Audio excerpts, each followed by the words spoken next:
आपकी बसारत, आपकी आँखें, आपकी बीनाई कितनी अहम है, इसका हमें ख्याल रखना होगा। इस साल की थीम बड़ी इंटरेस्टिंग है। आम तौर पे मैं देखती हूँ कि इसमें कम्युनिटी को जब आप इंगेज कर रहे होते हैं तो डॉक्टर्स बड़े बुज़ुर्गों की बीनाई को बचाने की या ब्लाइंडनेस को क्योर या अवॉइड करने की आपको सलाह दे रहे होते हैं। इंटरेस्टिंगली इस साल की जो थीम है, it is speaking directly to children, यानी छोटे बच्चों से बात करते हुए कहा है चिल्ड्रन लव योर आइज़, यानी अपनी आँखों का ख्याल रखें, अपनी बीनाई का ख्याल रखें।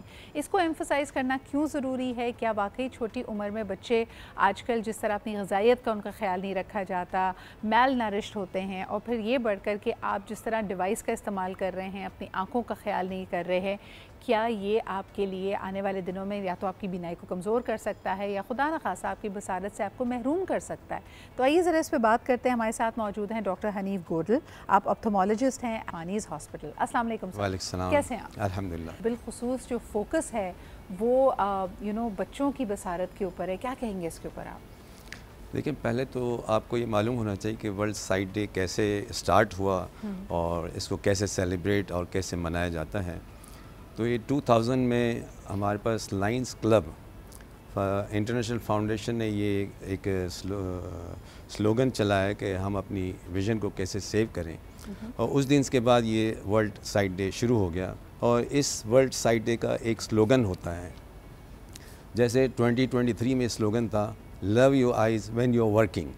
जब आप काम कर रहे हैं तो आपको उस वक्त मतलब कि अपनी आँखों को कैसे प्रोटेक्शन करना है। फॉर एग्ज़ाम्पल वेल्डर हैं या एसिड बर्न है या कली वाले जो काम करते हैं जिसमें आँख डैमेज हो सकती है। तो इस दफ़ा का जो स्लोगन है कि love your eyes in the young people and inspiring children. तो हमें बच्चों को ये बताना है कि भाई हमें आप अपनी आँखों को कैसे मतलब कि प्रोटेक्ट कर सकते हैं और कैसे अपनी विजन को रिस्टोर कर सकते हैं। मुझे बताएं डॉक्टर साहब कि सबसे बड़ा, अगर छोटी उम्र में देखा जाए, कई दफ़ा कहते हैं ना बच्चों में बहुत एनर्जी होती है, हम जिस तरह थक जाते हैं बच्चे उस तरह नहीं थकते। तो मुझे बताएं कि बच्चे अपनी आँखों का ख्याल कैसे रख सकते हैं और उनकी बीनाई, उनकी बसारत को सबसे ज़्यादा डेंजरस ख़तरात किस चीज़ से लाहक हैं? जी देखिए, बच्चों के लिए ऐसा है कि सिर्फ बच्चे तो अपनी बीनाई के लिए इतना ख्याल नहीं कर सकते, इसमें पूरी कम्युनिटी को ख्याल रखना पड़ता है। इसमें मतलब कि जब बच्चा पैदा होता है तब से लेके उनकी डॉक्टर की ज़िम्मेदारी होती है, पेरेंट्स की ज़िम्मेदारी होती है, फिर स्कूल गोइंग में टीचर्स की ज़िम्मेदारी होती है, फिर जब बड़े होते हैं तो फिर वो अपना केयर करते हैं। बिल्कुल। तो आजकल जो आप कह रही हैं कि काफ़ी एनर्जेटिक होते हैं और बच्चे मतलब कि उनकी बीनाई को कैसे प्रोटेक्ट किया जाए, तो उसके लिए आप जैसे आजकल स्क्रीन टाइम बहुत ज़्यादा है, तो स्क्रीन टाइम से हमें बड़ा अवॉइड करना है। अच्छा, कुछ चीज़ों पे बिलखुसूस बात करना चाहूँगी। आपने देखा होगा कि हर गली पे और सिग्नल्स वगैरह पे आपको मुख्तलिफ सन ग्लासेस मिलते हैं। अगर आप अच्छी क्वालिटी के सन ग्लासेस ना इस्तेमाल करें तो बजाय इसके कि ये आपकी आंखों को प्रोटेक्ट करें, यूवी रेज़ को दूर रखें, इनका काला ग्लास मज़ीद यूवी रेज़ को आपकी आंखों पे अट्रैक्ट कर सकता है। ये एक मेरे ख्याल में आगे का एक पहलू होना चाहिए डॉक्टर साहब। डेफिनेटली अच्छे सन ग्लासेस होना चाहिए और यूवी प्रोटेक्शन होनी चाहिए।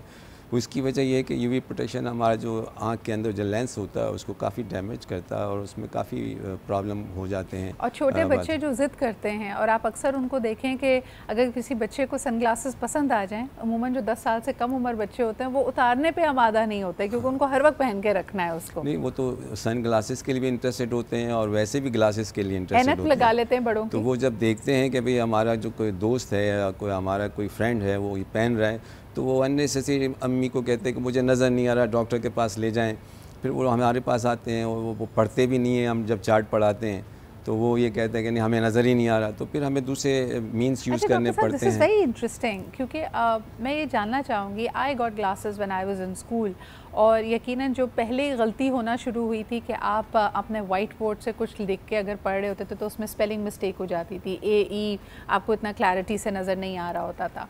अमूमन बच्चों में ये डिस्कवर कैसे होता है कि उनकी आई साइट कमज़ोर है? इसी तरह की गलतियों से या सर दर्द की शिकायत करते हैं, हाउ डू पेरेंट्स या फैमिली को पता कैसे चलता है?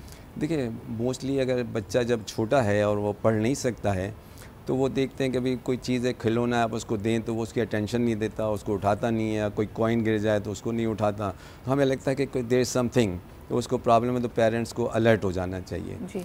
दूसरा, जब स्कूल गोइंग जाता है तो वो आप देखेंगे कि उसकी आपकी कंप्लेंट्स आती हैं कि वो स्पेलिंग मिस्टेक कर रहा है, देख नहीं रहा है, या आँख को स्क्वीज़ कर रहा है, तो तो और हेडेक की शिकायत करता है, टेंशन नहीं देता है, तो वो फिर वो पेरेंट्स के पास कंप्लेन आती है तो पेरेंट्स अलर्ट हो जाना चाहिए और उनको मतलब डॉक्टर्स के पास कंसल्ट करना चाहिए। तो ये मुख्तलिफ़ चीज़ें होती हैं कि जिसमें मतलब कि पेरेंट्स को काफ़ी मतलब कि अलर्ट होना चाहिए। और बच्चा अगर कंप्लेन करता है कि मुझे नज़र नहीं आ रहा है, चाहे वो मलेंगरिंग कर रहा हो, लेकिन पेरेंट्स को अटेंशन देनी चाहिए और डॉक्टर के पास ले जाना चाहिए और वाकई उनको देखना चाहिए कि हाँ ये प्रॉब्लम है कि नहीं है। अगर हमें ये पता चल जाए कि बच्चे की आई साइट वीक है, क्योंकि बच्चा ग्रोइंग एज में होता है और हेरिडिटी भी, अगर आप में वालदैन में से किसी के भी ऐनक लगी हुई है और ज़्यादा नंबर है, तो अमूमन ये देखा गया है कि थोड़े थोड़े अरसे के बाद बच्चे की नज़र का चश्मा या उसका नंबर बढ़ता जाता है या तब्दील होता है। आप क्या मशवरा देंगे कि जो बच्चे ऐनक लगाते हैं उनको कितने अरसे बाद मुआयना रेगुलरली कराना चाहिए? तो अगर वो चश्मा लगाते हैं तो हर 6 मंथ के बाद उनको रेगुलरली चेकअप करवाना चाहिए। और उस चेकअप के साथ साथ अगर पेरेंट्स की ज़्यादातर कंप्लेन ये होती है कि डॉक्टर साहब हम चेक कराते हैं तो नंबर बढ़ जाता है, सही, तो फिर हम चेक नहीं कराते, हम तो डिले कर देते हैं। ये नहीं करना चाहिए, डेफिनेटली चेक करना चाहिए। अगर नंबर बढ़ जाता है तो बढ़ाना चाहिए। ऐसे नहीं है कि अगर नंबर बढ़ जाएगा तो कोई प्रॉब्लम हो जाएगा और आंखें धंस जाएंगी या कोई नंबर बढ़ते बढ़ते बहुत ज़्यादा नंबर हो जाएंगे। लेकिन ये सब चीज़ें हैं जो मतलब कि पेरेंट्स को इसमें अवेयरनेस होनी चाहिए कि बच्चे को गुड विज़न देनी चाहिए, 6 विज़न देनी चाहिए, चाहे वो कितना भी नंबर हो। अब उसके लिए कि ना बढ़ने, उसके लिए बहुत सी चीज़ें होती है जिसे हमें एहतियात करनी चाहिए। फॉर एग्ज़ाम्पल बहुत अच्छी खुराक होनी चाहिए, अंडा, मछली, गोश्त, दूध, गाजर, आप सब्जियां। आमतौर पे अगर देखें कि बच्चों को जब हेडेक की शिकायत होती है, माइग्रेन होती है, या तो उनकी ग़िज़ाइयत पूरी नहीं है, खुराक अच्छी नहीं ले रहे हैं, या फिर उनका रेस्ट पूरा नहीं है, स्ट्रेन ले रहे हैं, रात भर बैठ के अगर आप बिंज वॉचिंग करेंगे, स्क्रीन टाइम आपका ज़्यादा होगा तो आपकी आंखों में तकलीफ़ हो सकती है। आखिरी चीज़ जी, जैसे ही बच्चे टीनेज में पहुँचते हैं, कुछ लोगों को तो अपनी ऐनक पसंद होती है, कुछ को कॉन्टैक्ट लेंसेज की तरफ जाना पड़ता है। डॉक्टर साहब, आप क्या पेरेंट्स को और फैमिलीज़ को मशवरा देते हैं, कम से कम उम्र क्या होनी चाहिए जिसके बाद बच्चा इतना केपेबल होता है कि अगर वो लेंसेज, कॉन्टैक्ट लेंसेज उसको दिए जाएं तो वो उसको अच्छे से संभाल सकता है, उसका ख्याल रख सकता है? देखिए, इसमें मतलब कि 10 साल का बच्चा या बच्ची आके वो कहते हैं कि मैं कॉन्टैक्ट लेंस में तो वी डोंट रिकमेंड। हम कम से कम 16 साल की उम्र में जो मतलब कि वो अपने आप को संभालने के काबिल हो जाएं, उनको मालूम हो जाए कि मुझे क्या किस तरह पहनना है और क्या प्रॉब्लम हो तो मुझे उतार देना है, तो फिर उसको कॉन्टैक्ट लेंस यूज़ करना चाहिए। तो और आजकल तो वैसे ही मतलब कि हम ये चाहते हैं कि 18 साल की उम्र तक पहुंच जाए और उसकी विज़न अगर 6 रह जाए और 4 से 6 महीने तक उसमें कोई चेंज नहीं आती ग्लासेस में, तो straight away go for LASIK surgery. अच्छा, ये भी बड़ा पॉपुलर होता जा रहा है। अच्छा, मुझे बताएं कि जैसे लोग कहते हैं कि 40 साल की उम्र के बाद आपको रीडिंग ग्लासेस लगने हैं या आपने शॉर्ट साइटेड उस वक्त हो जाना है, आपको रीडिंग ग्लासेस की ज़रूरत पड़ेगी, बट दैट मीन्स कि आप जितनी अर्लियर एज में हैं, जब तक अगर आपका नंबर स्टेबलाइज हो चुका है, then you are the candidate for it, right? So ये चीज़ें हैं जी जो आप कर सकते हैं, लेकिन बच्चों अपनी नज़र का ख्याल रखें और ख़ास तौर पर आँखों की एक्सरसाइज बहुत ज़रूरी है। अगर हमारे आप लिविंग स्टाइल्स अब देखें, हम बंद कंपार्टमेंट्स में रहते हैं, अपार्टमेंट्स में रहते हैं, हम दूर तक अपनी नज़र को जाने नहीं देते। जिस तरह आपका मसल कॉन्ट्रैक्ट होता है अगर आप दूर की चीज़ देखते हैं, फिर कोई नज़दीक की चीज़ देखते हैं, ये आपकी आंखों के मसल्स के लिए बहुत अच्छा है and that is something that you need to do. बचपन में मुझे याद है हमें आंखों की एक्सरसाइज कराई जाती थी कि आप लेफ़्ट देखें, राइट देखें, ऊपर देखें, नीचे देखें।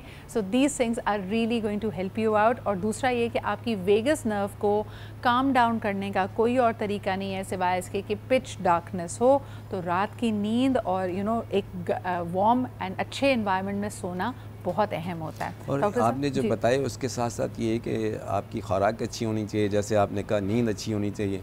इसके साथ आजकल ये वर्ल्ड में चला हुआ है कि सन एक्सपोजर बहुत होना चाहिए। वो इसकी वजह ये है कि जैसे ही मतलब बच्चा घर से उठता है, बिल्कुल वो शेड में होता है, कोई सन एक्सपोजर नहीं होता है, फिर गाड़ी में बैठ के स्कूल चला जाता है, वहाँ भी क्लासरूम में होता है, तो कोई सन एक्सपोजर नहीं होता है। तो कम से कम डेली 1-2 घंटा सन एक्सपोजर होना चाहिए जिसमें विटामिन डी बनता है। उस एक्सपोजर के साथ नो डाउट आपको अल्ट्रावायलेट रेज तो अवॉइड करनी है, लेकिन वो भी बड़ा हेल्पफुल होता है अपनी ये कहते हैं कि ये जो सूरज की रोशनी आपके लिए अहम है, ये सुबह सवेरे की रोशनी है, यानी जैसे जो स्कूल जाने का वक्त होता है उससे पहले अगर आप जल्दी उठ जाएं या बाहर जाएं, या हमारे ज़माने तो स्कूल की असेंबली हुआ करती थी, these things really help you out. बहुत बहुत शुक्रिया डॉक्टर साहब हमारे साथ मौजूद होने के लिए।